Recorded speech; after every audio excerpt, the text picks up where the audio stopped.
ಉಡಾಯಿಸೋ ಖಾರ ಬಣ್ಣ ರುಚಿಯನ್ನು ನೀಡುತ್ತದೆ. ಮೆಣಸಿನ ಪುಡಿ ಚಿಂದಿ ಉಡಾಯಿಸೋ ಖಾರ ಬಣ್ಣ ರುಚಿ. ಹುಬ್ಬಳ್ಳಿಯಲ್ಲಿ 5 ವರ್ಷದ ಬಾಲಕಿ ಮರ್ಡರ್ ಪ್ರಕರಣಕ್ಕೆ ಸಂಬಂಧಪಟ್ಟಂತೆ ಆರೋಪಿಗೆ ಫೈರಿಂಗ್ ಹಿನ್ನೆಲೆ ತನಿಖೆಗೆ ಇಳಿದಿದೆ ಸಿಐಡಿ ತಂಡ. ಎಸ್ಪಿ ವೆಂಕಟೇಶ್ ಸೇರಿದಂತೆ 3 ಅಧಿಕಾರಿಗಳ ನೇತೃತ್ವದ ತಂಡ ಇದು. ನೋಡಿ, ಈಗಾಗಲೇ ಪೊಲೀಸರ ಗುಂಡೇಟಿಗೆ ಆರೋಪಿ ಬಲಿಯಾಗಿದ್ದಾನೆ. ಆದರೆ ಅದರ ಬಗ್ಗೆ ತನಿಖೆ ಆಗೇ ಆಗುತ್ತೆ. ಅದು ಎನ್ಕೌಂಟರ್ ಆಗಲಿ ಅಥವಾ ಮಿಸ್ ಫೈರ್ ಆಗಿದೆಯೋ, ಆತ್ಮರಕ್ಷಣೆಗಾಗಿ ಗುಂಡು ಹೊಡೆದ್ರೋ, ತನಿಖೆ ಆಗೇ ಆಗುತ್ತೆ. ಪ್ರೊಸೀಜರ್ ಅದು. ಇನ್ನು ಹುಬ್ಬಳ್ಳಿಯ ಶವಾಗಾರದ ಮುಂದೆ ಮಾಹಿತಿನ ಆ ತಂಡ ಪಡೆದುಕೊಳ್ತಾ ಇದೆ. DCP ರವೀಶ್ ಅವರಿಂದ ಮಾಹಿತಿ ಪಡೆದುಕೊಳ್ತಾ ಇದ್ದಾರೆ ಅಧಿಕಾರಿಗಳು. ಅಂದರೆ ಆ ಹಂತಕನನ್ನು ಗುಂಡಿಟ್ಟೇನು ಪೊಲೀಸರು ಹತ್ಯೆ ಮಾಡಿದ್ರು, ಉದ್ದೇಶಪೂರ್ವಕವೂ ಮಾಡಿದ್ದ ಅಥವಾ ಆತ ತಪ್ಪಿಸಿಕೊಂಡು ಹೋಗುವಂತಹ ಸಂದರ್ಭದಲ್ಲಿ ಪೊಲೀಸರ ಮೇಲೆ ಹಲ್ಲೆ ಮಾಡಲಿಕ್ಕೆ ಮುಂದಾದ, ಆತ್ಮರಕ್ಷಣೆಗಾಗಿ ಮಾಡಿದ್ದ, ಇದೆಲ್ಲದರ ಬಗ್ಗೆ ಕೂಡ CID ತಂಡ ವಿವರಣೆಯನ್ನು ಪಡೆದುಕೊಳ್ತಾ ಇದೆ. ಯಾಕಂದರೆ ರಾಷ್ಟ್ರೀಯ ಮಾನವ ಹಕ್ಕುಗಳ ಆಯೋಗ ಇಲ್ಲಿ ಎಂಟ್ರಿ ಕೊಡುತ್ತೆ. ಅಷ್ಟು ಸುಲಭ ಇಲ್ಲ. ಒಂದು ಎನ್ಕೌಂಟ್ರ್ ಮಾಡಬೇಕು ಅಂತ ಹೇಳಿದ್ರೆ ಅದಕ್ಕೆ ಅದರದೇ ಆದಂಥ ಒಂದು ಕಾನೂನುಗಳು ಇರ್ತವೆ. ಆದರೆ ಇಲ್ಲಿ ಆಗಿರುವಂತಹ ಬೆಳವಣಿಗೆ ಏನಿದೆ ಅದರ ಬಗ್ಗೆ ಈಗ CID ಅಧಿಕಾರಿಗಳು ಮಾಹಿತಿನ ಪಡೆದುಕೊಳ್ತಾ ಇದ್ದಾರೆ. ಅವತ್ತು ಯಾರಿದ್ರು, ಅನ್ನಪೂರ್ಣ PSI ಅಂದರೆ ಅವರು ಶೂಟ್ ಮಾಡಿದರು, ಯಾವ ಭಾಗಕ್ಕೆ ಮಾಡಿದರು, ಏನಾಯಿತು ಅಲ್ಲಿ ಆ್ಯಕ್ಚುಲಿ ಕಾರ್ಯಾಚರಣೆ ಸಂದರ್ಭದಲ್ಲಿ, ಎಲ್ಲದರ ಬಗ್ಗೆ ಕೂಡ ಡೀಟೇಲ್ ಆದಂತಹ ಒಂದು ಮಾಹಿತಿಯನ್ನು ಆ ಸಂದರ್ಭದಲ್ಲಿದ್ದಂತಹ ಪೊಲೀಸ್ ಅಧಿಕಾರಿಗಳು ಕೊಡಬೇಕಾಗತ್ತೆ. ನಾವು ನೋಡಿದ್ವಿ ತೆಲಂಗಾಣದಲ್ಲಿ ದಿಶಾ ಪಶುವೈದ್ಯೆ ಎಂತಹ ಎನ್ಕೌಂಟ್ರ್, 4 ಜನ ಎನ್ಕೌಂಟ್ರ್ ಮಾಡಿದ್ರು. ಆ ಟೈಮ್ನಲ್ಲಿ ಎಂಥ ವಿರೋಧ, ಕೆಲವೊಬ್ಬರು ವಿರೋಧನೂ ಮಾಡಿದ್ರು. ಅದಕ್ಕೆ ಎನ್ಕೌಂಟ್ರ್ ಮಾಡಿದ್ದಕ್ಕೇನೋ ವಿರೋಧ ವ್ಯಕ್ತವಾಯ್ತಲ್ಲಿ. ಮತ್ತೆ ಅವ್ರನ್ನ ವಿಚಾರಣೆ ಮಾಡೋದು, ಅದೇನೋ ಆರೋಪ ಸಾಬೀತಾದರೆ ಇವರು ಉದ್ದೇಶಪೂರ್ವಕವಾಗಿ ಅಥವಾ ಇವರು ಬೇಕು ಅಂತಲೇ ಮಾಡಿದ್ರೆ ಅದು ಶಿಕ್ಷೆ ಕೂಡ ಇರುತ್ತೆ. ಹೀಗೆ ಕೆಲವೊಂದಿಷ್ಟು ಕಾನೂನುಗಳು ಇದರಲ್ಲೂ ಇದ್ದಾವೆ. ಈಗ ಆ ಅಧಿಕಾರಿಗಳನ್ನು ವಿಚಾರಣೆಗೆ ಒಳಪಡಿಸಿದ್ದಾರೆ. CID ತಂಡ ಈಗ ಇದರ ಸಂಪೂರ್ಣ ಜವಾಬ್ದಾರಿಯನ್ನು ತೆಗೆದುಕೊಂಡಿದೆ. ಇನ್ನು ಹುಬ್ಬಳ್ಳಿ ಬಾಲಕಿ ಹಂತಕನ ಕುಟುಂಬಸ್ಥರು ಯಾರು ಇಲ್ವಾ ಅವನಿಗೆ ಕುಟುಂಬಸ್ಥರಿಗೆ? ಎನ್ಕೌಂಟರ್ ಆದಂಥ ರಿತೇಶ್ ಕುಮಾರ್ ಹೆಣ ಅನಾಥವಾಗಿ ಬಿದ್ದಿದೆ. ಅನಾಥ ಶವ. ಕುಟುಂಬಸ್ಥರು ಸಿಗದ ಹಿನ್ನೆಲೆ ನಡೆದಿಲ್ಲ ಮರಣೋತ್ತರ ಪರೀಕ್ಷೆ. ಪೋಸ್ಟ್ ಮಾರ್ಟಮ್ ಆಗಬೇಕು ಅಂತ ಹೇಳಿದ್ರೆ ಬೇಕೇ ಬೇಕು ಫ್ಯಾಮಿಲಿಯವ್ರು ಯಾರಾದರೂ. ಈಗ ಪೊಲೀಸರಿಗೆ ಅದೇ ಸವಾಲಾಗಿದೆ, ಕುಟುಂಬಸ್ಥರನ್ನ ಹುಡುಕೋದು. ದೇಶದ ಎಲ್ಲ ಪೊಲೀಸ್ ಠಾಣೆಗಳಿಗೆ ಮಾಹಿತಿ ರವಾನೆ ಮಾಡಿದ್ದಾರೆ. ಸುಳಿವೇ ಸಿಗ್ತಾ ಇಲ್ಲ ರೀ. ಅದು ಯಾರು ಇವನು ರಿತೇಶ್ ಕುಮಾರು? ಓಕೆ, ಬಿಹಾರ ಮೂಲದವನು ಗೊತ್ತಾಯಿತು. ತಂದೆ ತಾಯಿ ಯಾರಿದ್ದಾರೆ ಕುಟುಂಬಸ್ಥರು? ಯಾರು ಅವನ್ನ ಹೆಣ ತೊಗೊಂಡು ಹೋಗಿ ಬರ್ತಾರಾ ಇಲ್ವಾ? ನೋಡಿ, ಸಂಬಂಧಿಕರನ್ನ ಪತ್ತೆ ಹಚ್ಚಬೇಕಾಗಿದೆ ಪೊಲೀಸರು. 72 ಗಂಟೆಗಳವರೆಗೂ ಮಾತ್ರ ಶವಾಗಾರದಲ್ಲಿ ಮೃತದೇಹವನ್ನು ಇಡಲಿಕ್ಕೆ ಅವಕಾಶ ಇದೆ. ಇಲ್ಲಾಂದ್ರೆ ಏನಾಗುತ್ತೆ ನೋಡಿ, ಕಾಯ್ತಾರೆ. ಅದಾದಮೇಲೆ ಪಾಲಿಕೆಯವರು, ಕಾರ್ಪೊರೇಷನ್ನವ್ರಿಗೆ ಹಸ್ತಾಂತರ ಮಾಡ್ತಾರೆ. ಅವ್ರೇನು ಮಾಡ್ತಾರೆ? ಅಂತ್ಯ ಸಂಸ್ಕಾರ ಮಾಡ್ತಾರೆ. ಈಗ ಕುಟುಂಬಸ್ಥರನ್ನ ಪತ್ತೆ ಹಚ್ಚೋಕೆ ಕಷ್ಟ ಆಗುತ್ತಾ ಇದೆ. ಎಲ್ಲ ದೇಶದ ಎಲ್ಲ ಪೊಲೀಸ್ ಠಾಣೆಗಳಿಗೂ ಮಾಹಿತಿ ರವಾನೆಯಾಗಿದೆ. ಹೀಗೆ ರಿತೇಶ್ ಕುಮಾರ್ ಅಂತ ಒಬ್ಬ ಕಾಮುಕ 5 ವರ್ಷದ ಬಾಲಕಿಯ ಮೇಲೆ ಮೃಗಯರಂತ ತೆರಿಗೆ ಆಕೆಯನ್ನು ಕೊಲೆ ಮಾಡಿದ್ದಾನೆ, ಅತ್ಯಾಚಾರ ಮಾಡಿದ್ದಾನೆ.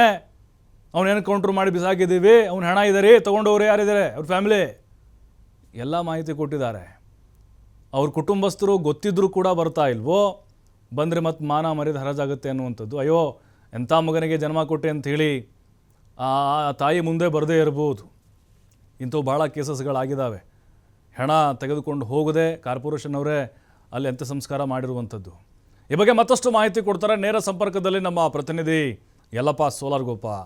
ಯಲ್ಲಪ್ಪ, ನೋಡ್ತಾ ಇದ್ದೀವಿ ರಿತೇಶ್ ಕುಮಾರ್ ಏನಿದ್ದಾನೆ ಆ ಕಾಮ ಪಿಶಾಚಿ, ಅವನಿಗೆ ಕುಟುಂಬಸ್ಥರು ಇದ್ದರೂ ಕೂಡ ಮುಂದೆ ಬರ್ತಾ ಇಲ್ವಾ ಅನ್ನುವಂಥ ಅನುಮಾನಗಳು ಕಾಡ್ತಾ ಇದೆ. ಅದರ ಜೊತೆಗೆ ಈಗ CID ತಂಡ ಯಾವ ರೀತಿ ಎನ್ಕ್ವೈರಿ ನಡೆಸ್ತಾ ಇದೆ ಅನ್ನೋದು ಈಗ ಎನ್ಕೌಂಟರ್ ವಿಚಾರವಾಗಿ. ಪ್ರಭು, ಕಳೆದ 2 ದಿನಗಳ ಹಿಂದ್ಗಡೆ ಅಷ್ಟೇ ವಾಣಿಜ್ಯ ನಗರಿ ಸೇರಿದಂತೆ ಇಡೀ ದೇಶವೇ ಇಲ್ಲಿ ಅಂದ್ರೆ ಬೆಚ್ಚಿ ಬಿದ್ದಿತ್ತು. ಅದು 5 ವರ್ಷದ ಮಗುವಿನ ಮೇಲೆ ಪೈಶಾಚಿಕ ಕೃತ್ಯವೆಗಿಸಿ ಹತ್ಯೆ ಮಾಡಿ, ಅದು ಇಲ್ಲಿ ಅಂತಾರೆ ಕತ್ತು ಹುಸಿಕೆಯನ್ನು ಕೊಲೆ ಮಾಡಿ ಪರಾರಿಯಾಗಿದ್ದ ಬಿಹಾರ್ ಮೂಲದ ಹಿತೇಶ್ ಕುಮಾರ್. ಈ ಹಿತೇಶ್ ಕುಮಾರ್ ಪರಾರಿಯಾದ ಕೆಲವೇ ಗಂಟೆಗಳಲ್ಲಿ ಹುಬ್ಬಳ್ಳಿಯ ಅಶೋಕ್ ನಗರ ಪೊಲೀಸ್ ಠಾಣೆ ಇನ್ಸ್ಪೆಕ್ಟರ್ಲಿ ಆ ಹಂತಕನಿಗೆ ಹೆಡೆಮೂರಿ ಕಟ್ಟುವಂತಹ ಕೆಲಸ ಮಾಡಿದ್ರು. ಹುಬ್ಬಳ್ಳಿಯ ಹೊರವಲಯದ ರಾಯನಾಳ ಬ್ರಿಡ್ಜ್ ಬಳಿ ಇಲ್ಲಿ ಅಂದ್ರೆ ಆತನಿಗೆ ಗುಂಡು ಹಾಕಿ ಇಲ್ಲಿ ಅಂದ್ರೆ ಎನ್ಕೌಂಟರ್ ಮಾಡಲಾಗಿತ್ತು. ಈ ಸಂಬಂಧಪಟ್ಟಂಗೆ ಈಗಾಗಲೇ ರಿತೇಶ್ ಕುಮಾರ್ನ ಶವವೇನಿದೆ ಹುಬ್ಬಳ್ಳಿಯ ಕಿಮ್ಸ್ ಆಸ್ಪತ್ರೆಯಲ್ಲಿ ಮರಣೋತ್ತರ ಪರೀಕ್ಷೆ ನಡೀತಾ ಇದೆ. ಇಲ್ಲಿವರೆಗೂ ಇಲ್ಲಿ ಅಂದ್ರೆ ಹುಬ್ಬಳ್ಳಿಯ ಒಂದು ಹಳೆ ಹುಬ್ಬಳ್ಳಿಯ ಪೊಲೀಸರು, ಯಾಕೆ ಹಳೆ ಹುಬ್ಬಳ್ಳಿಯ ಪೊಲೀಸರು, ಈ ಘಟನೆ ಹತ್ಯೆ ಆಗಿದ್ದು ಘಟನೆ ಹುಬ್ಬಳ್ಳಿಯ ಅಶೋಕ್ ನಗರ ಪೊಲೀಸ್ ಠಾಣೆ, ಆದ್ರೆ ಇಲ್ಲಿ ಅಂದ್ರೆ ಎನ್ಕೌಂಟರ್ ಆಗಿದ್ದು ಹುಬ್ಬಳ್ಳಿಯ ಹಳೆ ಹುಬ್ಬಳ್ಳಿಯ ಪೊಲೀಸ್ ಠಾಣೆಯ ವ್ಯಾಪ್ತಿಯಲ್ಲಿ. ಹೀಗಾಗಿ ಹಳೆ ಹುಬ್ಬಳ್ಳಿಯ ಪೊಲೀಸ್ ಠಾಣೆ ಇನ್ಸ್ಪೆಕ್ಟರ್ ಇಲ್ಲಿ ಅಂದ್ರೆ ಪೊಲೀಸ್ ಠಾಣೆ ಪೊಲೀಸರು ಇಲ್ಲಿವರೆಗೂ ಇಲ್ಲಿದ್ರೆ ಕಾಯ್ದು ನೋಡುವ ತಂತ್ರವನ್ನ ಅನುಸರಿಸಿದ್ರು ಆ ಕುಟುಂಬಸ್ಥರು ಯಾರಾದ್ರೂ ಬರಬಹುದಾ ಅಂತೇಳಿ. ಆ ಕುಟುಂಬಸ್ಥರ ಮಾಹಿತಿಯನ್ನ ಸಂಗ್ರಹ ಮಾಡಲು ಇಲ್ಲಿ ಅಂದ್ರೆ ದೇಶದ ಎಲ್ಲಾ ಪೊಲೀಸ್ ಠಾಣೆಗಳಿಗೆ ನಮ್ಮಲ್ಲಿ ಇಂತಹ ಹಂತಕ ಇಲ್ಲಿ ಏನಿದ್ದ ಕಾಮುಕ ಅಂದ್ರೆ ಕಾಮುಕನಿಗೆ ನಾವು ಎನ್ಕೌಂಟರ್ ಮಾಡಿದ್ದೀವಿ, ಆ ಕುಟುಂಬಸ್ಥರು ಯಾರಾದ್ರೂ ಇದ್ರೆ ಇಲ್ಲಿ ಅಂದ್ರೆ ಮಾಹಿತಿ ನೀಡಿ ಅಂತೇಳಿ. ಆದ್ರೆ ಇಲ್ಲಿವರೆಗೂ ಆ ಕುಟುಂಬಸ್ಥರು ಯಾರೊಬ್ರು ಸಹ ಕುಟುಂಬದ ಹತ್ರ ಈ ಶವವನ್ನ ನೋಡಲು ಬಂದಿಲ್ಲ. ಆ ಹಂತಕ ರಿತೇಶ್ ಕುಮಾರ್ ಯಾರು ಏನು ಎಂಬುದು ಸಹ ಇಲ್ಲಿವರೆಗೂ ಪೊಲೀಸರಿಗೆ ತಿಳಿದು ಬಂದಿಲ್ಲ. ಹೀಗಾಗಿ ಒಂದ್ ಕಡೆ ಅಂದ್ರೆ 3 ವೈದ್ಯರ ತಂಡ ಇಲ್ಲಿ, ಅದು ಹಿರಿಯ ವೈದ್ಯರ ತಂಡದ ಸಮ್ಮುಖದಲ್ಲಿ ಈಗಾಗಲೇ ಮರಣೋತ್ತರ ಪರೀಕ್ಷೆ ನಡೀತಾ ಇದೆ. ಇದರ ನಡುವೆ ಇಲ್ಲಿ ಅಂದ್ರೆ ಹುಬ್ಬಳ್ಳಿಗೆ ಸಿಐಡಿ ತಂಡ ಎಂಟ್ರಿ ಆಗಿದೆ. ಸಿಐಡಿಯ ಒಂದು SP Venkatesh, inspector Manjunath, DYSP Puneeth Kumar ಏನಿದ್ದಾರೆ, ಇವರು 3 ಅಧಿಕಾರಿಗಳ ಒಂದು ನೇತೃತ್ವ ತಂಡ ಹುಬ್ಬಳ್ಳಿಗೆ ಬಂದಿದೆ. ಹುಬ್ಬಳ್ಳಿಯ ಕಿಮ್ಸ್ ಶವಾಗಾರದಲ್ಲಿ ಏನು ಮರಣೋತ್ತರ ಪರೀಕ್ಷೆ ನಡೆಯುವ ಮುನ್ನವೇ ಇಲ್ಲಿ ಅಂತಾರೆ ಹಿತೇಶ್ ಕುಮಾರನ ಒಂದು ಶವವನ್ನ ಇಂಚಿಂಚು ಇಲ್ಲಿ ಅಂತಂದ್ರೆ ಎಲ್ಲಿ ಗುಂಡು ಬಿದ್ದಿದೆ, ಇವನಿಗೆ ಕಾಲಿಗೆ ಮತ್ತು ಬೆನ್ನಿಗೆ ಏನು ಗುಂಡು ಬಿತ್ತು ಆ ಭಾಗವನ್ನು ಸಹ ಇಲ್ಲಂದ್ರೆ ಕೆಲವೊಂದಿಷ್ಟು ಫೋಟೋಸ್ ಗಳನ್ನ ಹಿರಿಯ ಅಧಿಕಾರಿಗಳು ಸಿಐಡಿ ಅಧಿಕಾರಿಗಳು ಕಲೆಕ್ಟ್ ಮಾಡಿಕೊಂಡಿದ್ರೆ, ನಂತರ ಸಿಐಡಿ ಅಧಿಕಾರಿಗಳು ಎಲ್ಲಿ ಎನ್ಕೌಂಟರ್ ಜಾಗ ಆಗಿತ್ತು, ರಾಯನಗರದ ಒಂದು ಬೈಪಾಸ್ ಅಂಡರ್ ಬ್ರಿಡ್ಜ್ ಬಳಿ ಏನು ಎನ್ಕೌಂಟರ್ ಆಗಿತ್ತು ಆ ಸ್ಥಳಕ್ಕೂ ಹೋಗ್ತಾರೆ. ಆ ಸ್ಥಳಕ್ಕೆ ಆದಂತಹ ಅವತ್ತಿನ ಏನು ಘಟನೆ ಏನಿತ್ತು ಆ ಘಟನೆ ಆದಂತಹ ಎಲ್ಲವನ್ನೂ ಇಲ್ಲಿ ಅಂದ್ರೆ ಪಂಚನಾಮೆ ಮಾಡ್ತಾರೆ ಮತ್ತು ರಿವ್ಯೂ ಮಾಡುವಂತಹ ಕೆಲಸವನ್ನ ಇಲ್ಲಿರುವಂತಹ ಸಿಐಡಿ ಅಧಿಕಾರಿಗಳು ಮಾಡ್ತಾರೆ. ನಂತರ ಆ ಕೆಲಸ ಮುಗಿದ ಮೇಲೆ ಇಲ್ಲಿ ಈಗಾಗಲೇ ಗುಂಡು ಹೊಡೆದಂತಹ PSI ಏನು ಲೇಡಿ PSI ಅನ್ನಪೂರ್ಣ ಇದ್ರೆ, ಅವರಿಂದಲೂ PSI ಅನ್ನಪೂರ್ಣ ಇರ್ಬೋದು ಮತ್ತೆ ಇಬ್ಬರು ಸಿಬ್ಬಂದಿಗಳು ಯಶವಂತ್ ಮತ್ತು ವೀರೇಶ್ ಅಂತೇಳಿ ಆ ಸಿಬ್ಬಂದಿಗಳಿಂದಲೂ ಸಹಿತ ಇಲ್ಲಿ ಮಾಹಿತಿ ಕಲೆ ಹಾಕುವಂತ ಕೆಲಸವನ್ನ ಸಿಐಡಿ ಅಧಿಕಾರಿಗಳು ಮಾಡ್ತಾರೆ.